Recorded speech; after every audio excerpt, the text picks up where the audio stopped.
नमस्कार, AMV network देख रहे हैं आप और आपके साथ मैं हूं भारती बघेल। शुरुआत करेंगे बड़ी खबर से। आपको बता दें, चारधाम यात्रा से जुड़ी बड़ी खबर आपको बता रहे हैं। जौलीग्रांट से हेलीकॉप्टर यात्रा पर रोक लगा दी गई है।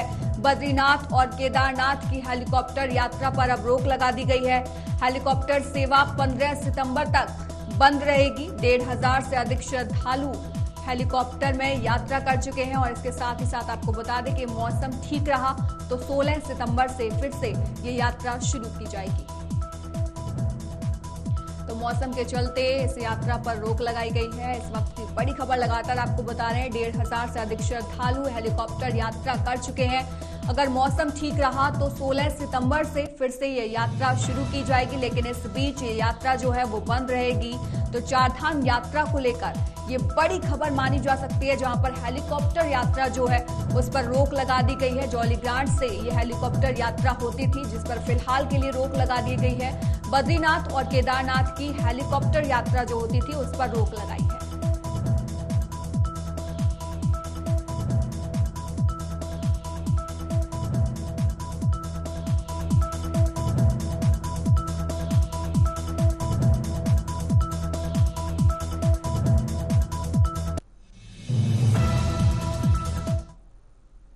वहीं इस पर अधिक जानकारी के लिए हमारे साथ ब्यूरो चीफ पवन दीक्षित फोन लाइन पर जुड़ गए हैं। पवन, हेलीकॉप्टर यात्रा पर फिलहाल के लिए रोक लगा दी गई है और क्या कुछ अपडेट है? बिल्कुल भारती, क्योंकि जैसे ही अब मानसून सीजन आ चुका है और मानसून को लेकर के मौसम विभाग के द्वारा जो अलर्ट जारी किया गया था, उसके अनुसार अब उत्तराखंड के पर्वतीय क्षेत्रों में लगभग बारिश का जो मौसम है वो शुरू हो चुका है। प्रतिदिन बारिश हो रही है और अभी भी कल भी काफी बड़ी मात्रा में कई मतलब पूरे उत्तराखंड के पर्वतीय क्षेत्रों की अगर बात करें तो वहाँ भारी से भारी बारिश भी कई जगह देखने को मिली है, कई जगह छुटपुट बारिश भी देखने को मिली है। तो ऐसे में अब मानसून सीजन आ चुका है और जैसा कि पूर्व में भी यात्रा के दौरान जो हेलीकॉप्टर सेवा जौलीग्रांट एयरपोर्ट से बद्रीनाथ केदारनाथ के लिए यहाँ से श्रद्धालुओं को दर्शन कराने के लिए ले जाती थी और उस पर अब रोक लगा दी गई है, क्योंकि अब वैसे भी चार धाम के लिए आने वाले जो श्रद्धालु हैं उनकी संख्या काफी कम हो गई है। अब बहुत कम संख्या रह गई है। ठीक है पवन, आप लगातार हमारे साथ बने रहिए, आपसे आगे भी अपडेट लेते रहेंगे। कांग्रेस के वरिष्ठ नेता पूर्व मुख्यमंत्री हरीश रावत ने उत्तराखंड में हो रहे उपचुनाव में दोनों सीटों पर कांग्रेस की जीत का दावा किया है। उत्तराखंड में मंगलौर और बद्रीनाथ विधानसभा सीट पर 10 जुलाई को मतदान होना है। इन दोनों सीटों पर बीजेपी और आपको बता दें कि कांग्रेस अपने अपने जीत के दावे कर रही है। कांग्रेस के वरिष्ठ नेता हरीश रावत ने कहा है कि लोकसभा चुनाव में देश भर में परिवर्तन का माहौल बना है और इस उपचुनाव में उत्तराखंड की जनता दोनों सीटों पर कांग्रेस को जिताने का काम करेगी।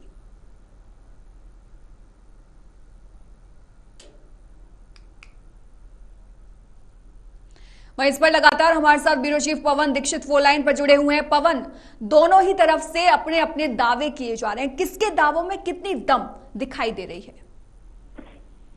बिल्कुल भारती, क्योंकि जब भी चुनाव होता है तो चुनाव में जो भी राजनीतिक दल होते हैं, जो भी चुनाव लड़ते हैं, प्रत्याशी होते हैं, सभी अपनी ही जीत का दावा करते हैं जी। लेकिन असल जीत और हार का निर्णय जनता के हाथ में होता है।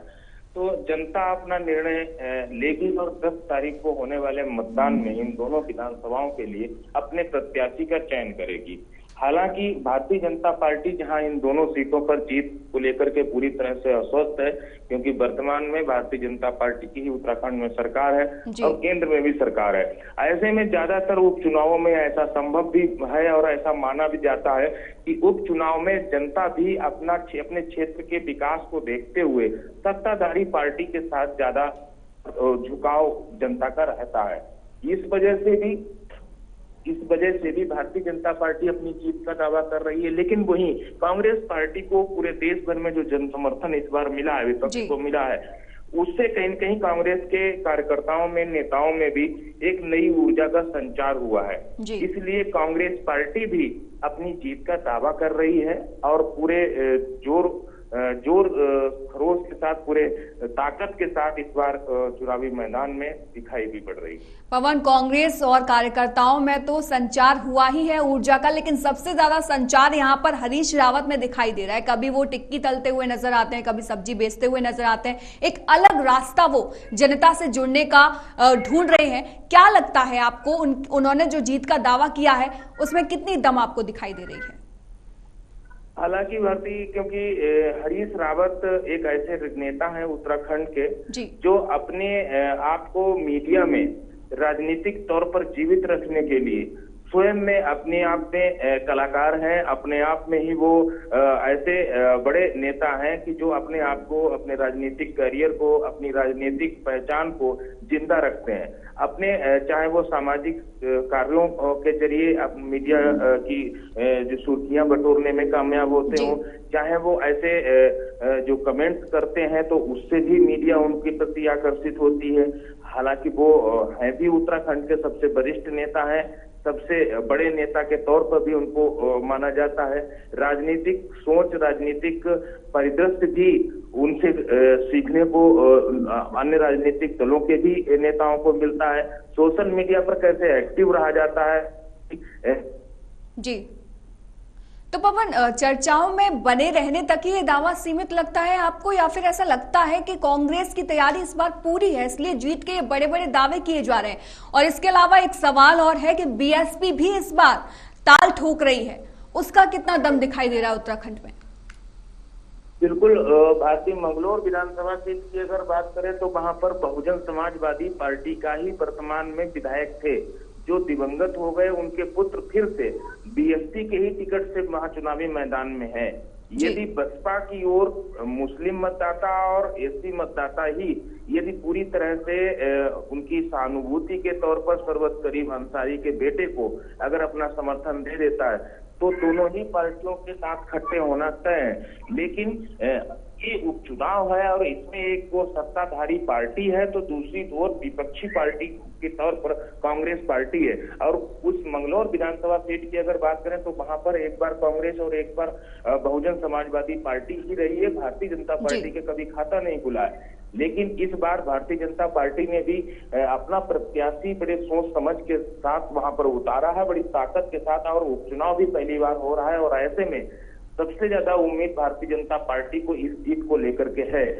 हालांकि कांग्रेस पार्टी का प्रत्याशी भी मजबूत है, कांग्रेस पार्टी वहां पर मजबूती के साथ चुनाव भी लड़ रही है। लेकिन अब कांग्रेस पार्टी के पवन, जातिगत समीकरण जो होते हैं उनका भी एक अहम रोल होता है किसी भी चुनाव में। अगर मैं इन 2 सीटों के उपचुनाव की बात करूं तो इसमें जातिगत समीकरण जो है वो क्या कह रहे हैं, वो किसकी ओर, जीत की ओर इशारा कर रहे हैं? यदि मंगलौर विधानसभा सीट की अगर बात करें तो जातीय समीकरण और ठीक है पवन, धन्यवाद तमाम जानकारी के लिए। उत्तराखंड सरकार ने वन पंचायतों के सरपंचों के अधिकारों और अधिक सशक्त किया है। आपको बता दें कि सरकार के इस फैसले से वन पंचायत के सरपंच भी वनाधिकारी की तरह मुकदमा दर्ज कर सकेंगे। वन पंचायत के मुख्य वन संरक्षक डॉक्टर पराग मधुकर धकाते ने कहा है कि वन अवस्थाओं को रोकने के लिए आपको बता दें कि वन पंचायतों के सरपंचों के अधिकारों में बढ़ोतरी की गई है। उत्तराखंड में करीब 11,217 वन पंचायतें हैं। इनमें सुव्यवस्थित तरीके से कामकाज के लिए उत्तराखंड वन पंचायती नियमावली 2005 में बनाई गई थी। इसके बाद साल 2012 में इसे संशोधित किया गया और अब इसे मार्च 2024 में पुनः संशोधित किया है। इसमें कुछ नई व्यवस्थाएं लागू की गई हैं। वहीं अब वन पंचायत के सरपंच भी वनाधिकारी की तरह अवैध पातन, लकड़ी तस्करी, अवैध खनन आदि पर मुकदमा दर्ज कर सकेंगे।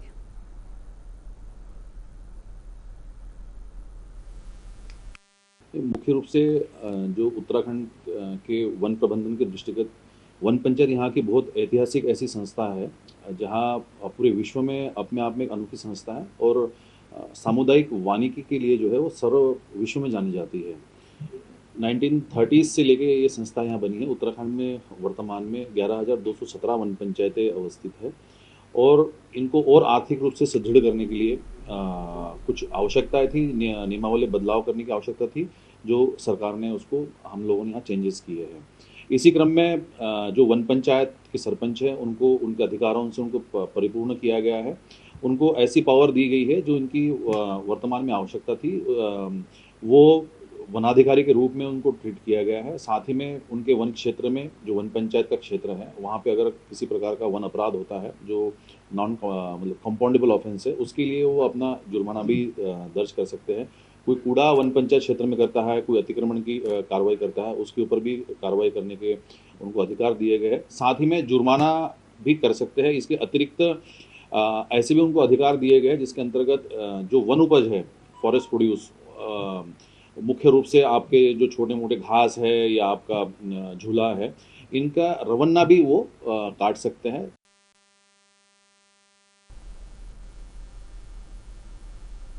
इसी बीच एक और बड़ी खबर आपको बता रहे, कांग्रेस प्रदेश अध्यक्ष करण महारा का बद्रीनाथ दौरा 29 जून से 3 जुलाई तक वो बद्रीनाथ दौरे पर रहेंगे।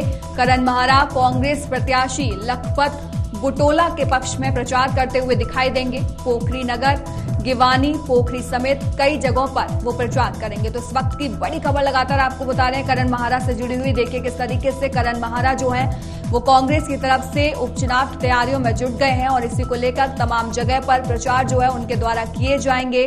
और इसी के साथ आपको बता दें कि कांग्रेस जो है वो अपनी पूरी रणनीति बना चुकी है चुनावों को लेकर, और कांग्रेस प्रदेश अध्यक्ष का जो बद्रीनाथ दौरा है वो बहुत ज्यादा महत्वपूर्ण माना जाता है। उसके कई मायने निकाले जा सकते हैं। 29 जून से 3 जुलाई तक वो बद्रीनाथ दौरे पर रहेंगे और कांग्रेस प्रत्याशी लखपत बुटोला के पक्ष में वो प्रचार करते हुए दिखाई देंगे।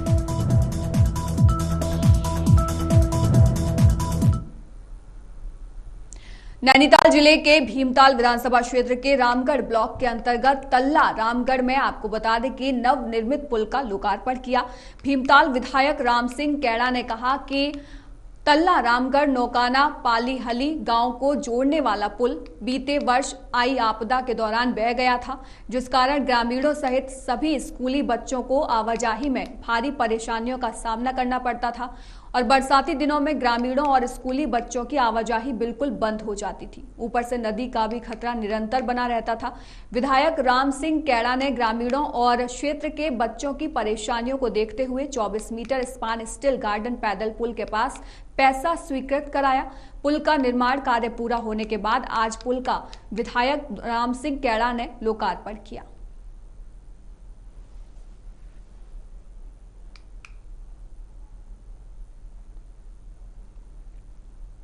LIC की 56वीं उत्तर मध्य क्षेत्रीय एथलेटिक्स प्रतियोगिता और 38वीं उत्तर मध्य क्षेत्रीय वॉलीबॉल प्रतियोगिता का आज देहरादून में शुभारंभ हो गया है। इस अवसर पर उत्तर मध्य क्षेत्र के खिलाड़ियों ने अपने अपने मंडलों का प्रतिनिधित्व करते हुए मार्च किया और मुख्य अतिथि आलोक गुप्ता वरिष्ठ मंडल प्रबंधक को सलामी दी। उद्घाटन समारोह के बाद विभिन्न एथलेटिक्स प्रतियोगिताओं का आयोजन किया गया। इसके तहत 5000 मीटर दौड़, 1500 मीटर दौड़, 800 मीटर दौड़, 200 मीटर दौड़, shot put, javelin throw, discus throw, hammer थ्रोकल जैसी 15 प्रतियोगिताओं में खिलाड़ियों ने भाग लिया।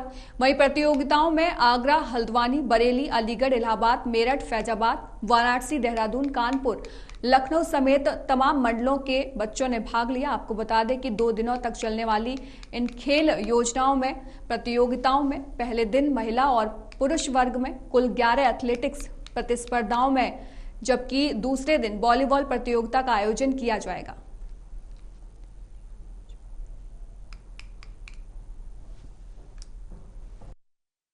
ये देहरादून मंडल का सौभाग्य है कि उत्तर मध्य क्षेत्र, जिसमें 2 स्टेट आते हैं, यूपी और उत्तराखंड, उस जोन की 56वीं एथलेटिक्स मीट और 38वीं वॉलीबॉल प्रतियोगिताएं आज यहाँ पे आयोजित हो रही हैं, आज और कल में।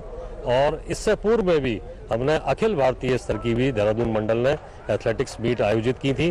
बड़ा सफलतापूर्वक उनका हमारी टीम जो हमारी देहरादून मंडल की है, उन्होंने अपना सहयोग दिया था, अधिकारी कर्मचारीगण। तो ये मीट भी जो 56वीं है, ये भी एक बहुत बढ़िया अच्छे माहौल में संपन्न होगी।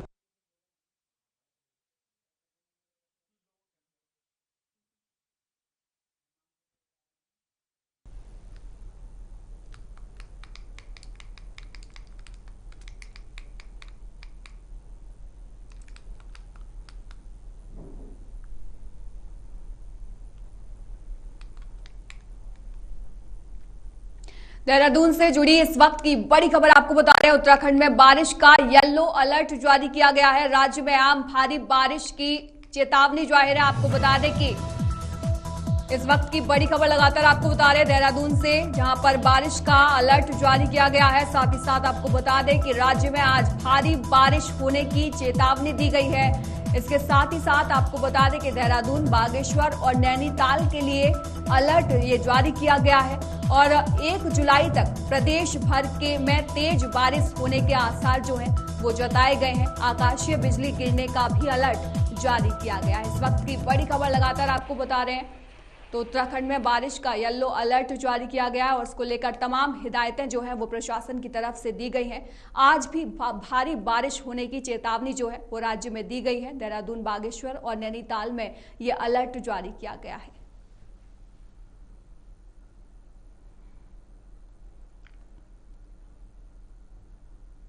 हरिद्वार के शांतर शाह गांव में नाबालिग लड़की के साथ गैंगरेप और हत्या के मामले में अब राजनीति शुरू हो गई है। इसी कड़ी में आज नेता प्रतिपक्ष यशपाल आर्य ने शांतर शाह गांव पहुंचकर पीड़ित परिवार से मुलाकात कर सांत्वना दी। बड़ी संख्या में कांग्रेसी नेताओं और कार्यकर्ताओं के साथ पहुंचे यशपाल आर्य ने कानून व्यवस्था और महिला अपराध को लेकर भाजपा को निशाने पर लिया। इसके साथ ही आपको बता दें कि यशपाल आर्य ने कहा कि प्रदेश में कानून व्यवस्था ध्वस्त हो गई है, दलित और पिछड़ों का शोषण हो रहा है। नाबालिग लड़की के साथ गैंगरेप और उसकी हत्या के मामले में भाजपा नेता का सम्मिलित होना भाजपा के चाल चरित्र को उजागर करता है। यशपाल आर्य ने अभी तक किसी भाजपा नेता के परिवार से मुलाकात न करने को निंदनीय बताया। साथ ही पीड़ित परिवार को के आर्थिक सहायता दिए जाने को लेकर मुख्यमंत्री से बात करने का भी आश्वासन दिया है।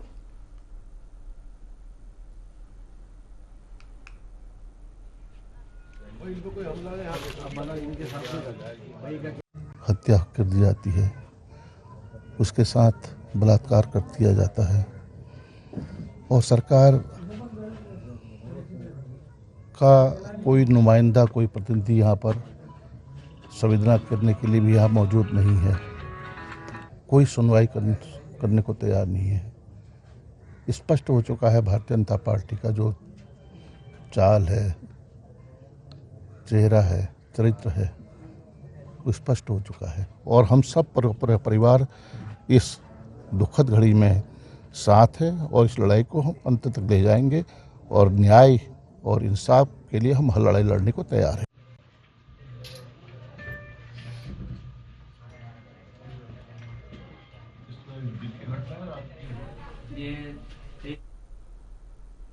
नाबालिग के खिलाफ दुष्कर्म मामले में बीजेपी नेता आदित्यराज सैनी का नाम सामने आने के बाद लोगों का गुस्सा भड़क उठा है। लेकिन वहीं दूसरी तरफ सैनी समाज के लोगों ने आदित्यराज सैनी के पक्ष में विरोध प्रदर्शन किया, जिसके चलते आपको बता दें कि सैनी समाज के लोगों ने एसएसपी कार्यालय का घेराव किया और एसएसपी कार्यालय के बाहर भारी संख्या में धरना प्रदर्शन किया।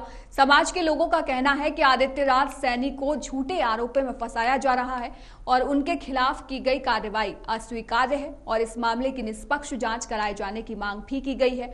और मांग न माने जाने पर सैनी समाज के प्रदर्शनकारियों ने प्रशासन को चेतावनी दी है कि अगर उनकी मांगें नहीं मानी गईं तो वो और बड़े पैमाने पर आंदोलन करेंगे। एसएसपी कार्यालय के बाहर स्थिति को नियंत्रित करने के लिए पुलिस बल भी तैनात किया गया है।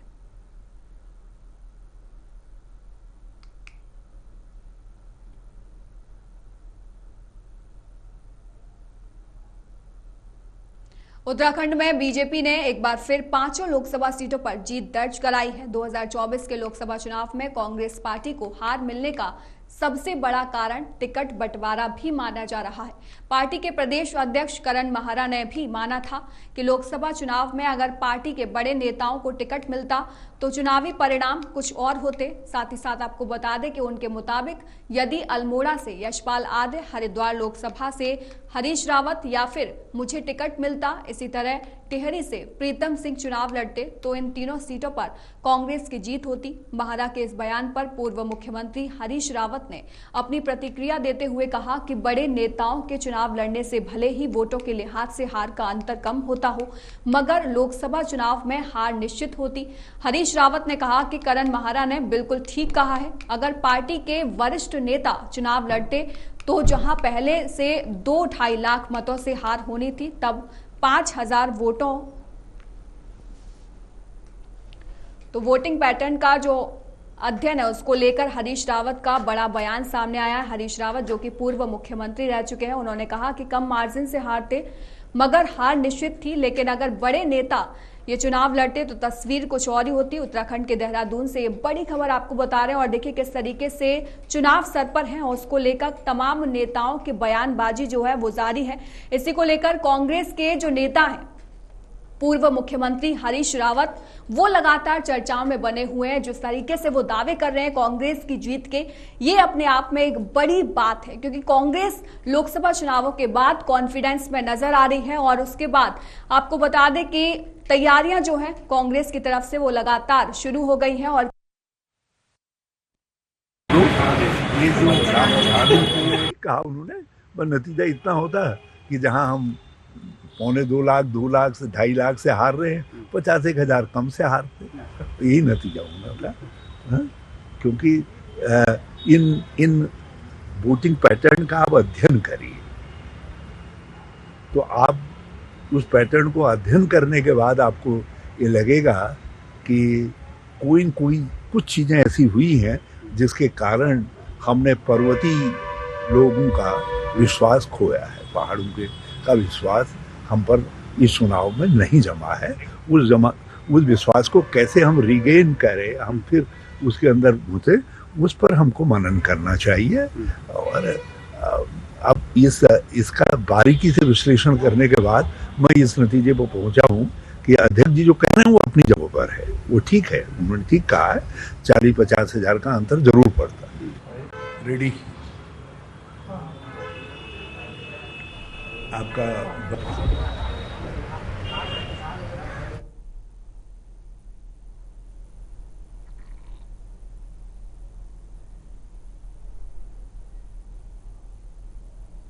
राज्य में बढ़ रहे आपराधिक मामलों को लेकर कांग्रेस पार्टी ने बीजेपी पर आरोप लगाया है। कांग्रेस के प्रदेश अध्यक्ष करण महारा ने प्रदेश पार्टी कार्यालय राजीव भवन में प्रेस कॉन्फ्रेंस कर सरकार पर कई आरोप लगाए। उन्होंने कहा कि पिछले कई सालों से उत्तराखंड पहाड़ी राज्यों में अपराध के मामले में नंबर 1 पर बना हुआ है। वहीं दूसरी तरफ उन्होंने कहा कि प्रदेश में जितनी भी आपराधिक घटनाएं हो रही हैं उसमें कहीं ना कहीं, आपको बता दें कि प्रेस कॉन्फ्रेंस के द्वारा सरकार को घेरने की कोशिश यहां पर लगातार की गई। देहरादून से एक खबर आपको बता रहे हैं जहां पर अपराध में बीजेपी नेताओं की संलिप्तता की बात की गई। कांग्रेस के प्रदेश अध्यक्ष करण महारा ने प्रेस कॉन्फ्रेंस की और तमाम गंभीर आरोप जो है वो बीजेपी पर साधने के प्रयास किए हैं।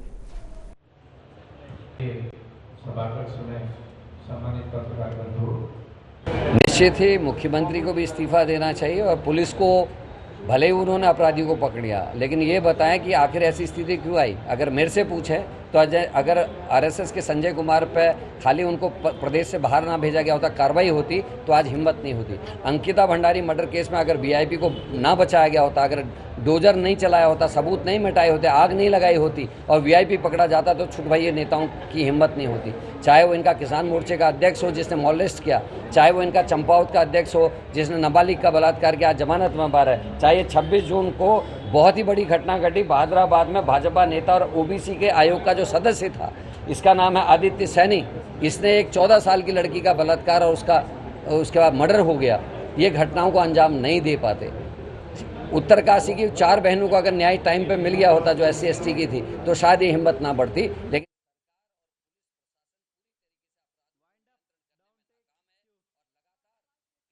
के साथ सामूहिक दुष्कर्म का मामला सामने आया है। आपको बता दें कि तमाम आरोप जो है वो लगाए गए। अब क्या कुछ आरोप लगाए गए वो तो आगे देखने वाली बात होगी, लेकिन करण महारा की तरफ से तमाम बयान जो है वो इसको लेकर दिए गए हैं। तो बादराबाद क्षेत्र की ये घटना आपको बता रहे हैं।